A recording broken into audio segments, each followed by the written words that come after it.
Let's talk about the Oregon Ducks heading into the 2025 college football season. We're about 6 months away from kickoff at the time of this recording.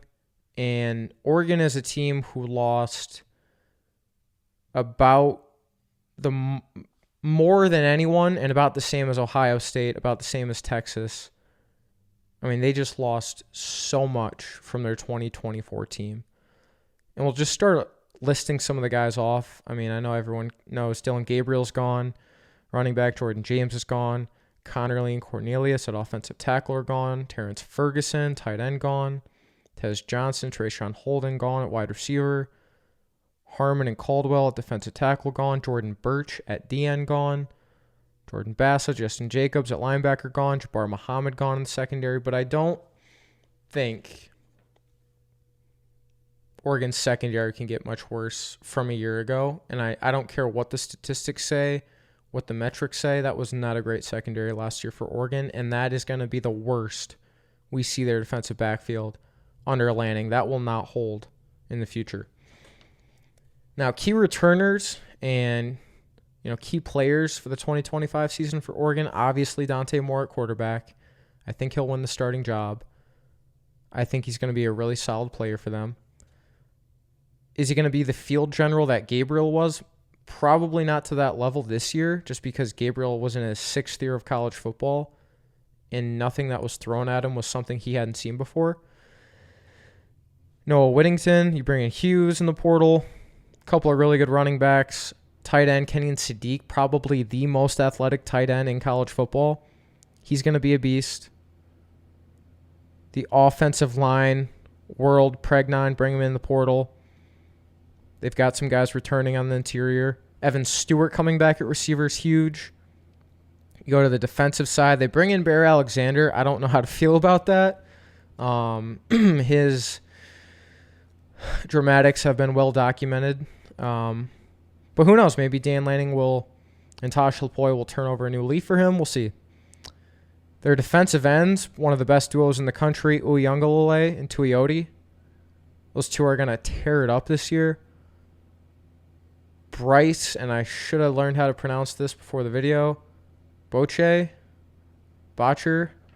I know he's a two-sport athlete, plays baseball at Oregon as well, a leader for that entire team. He's going to be big for this team in 2025. And then Kobe Savage coming back. Very solid safety. Guy they got from Kansas State a year ago. Very good player. Disappointing finish to the 2024 year for Oregon. You look at this season, their win total's at 10.5. Pretty manageable schedule. Nothing too crazy.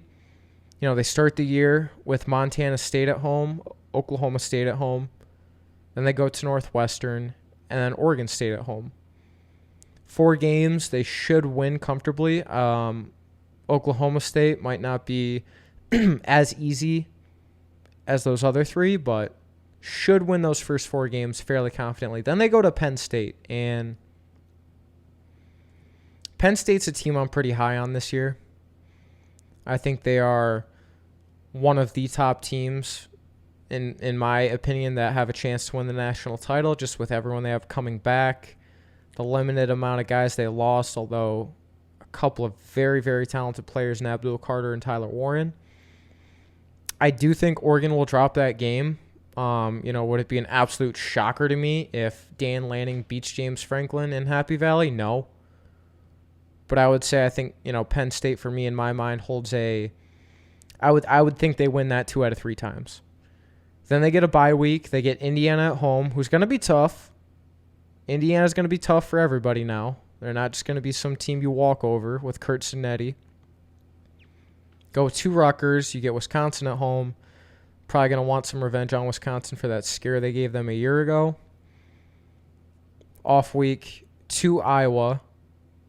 Always scary. Always a tough game for anyone. Minnesota at home, USC at home, and ending the year at rival Washington.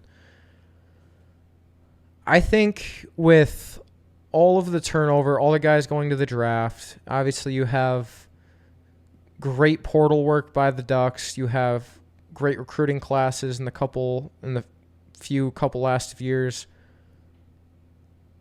I would say for this season, I think they'll probably go 10-2. I think they'll drop that Penn State game, and then maybe at Iowa, maybe against Washington, maybe against USC. If they go 11-1, I'd be a little surprised. If they went 12-0, I'd be shocked. But I think 10-2 is very doable. I think that gets them in the playoff.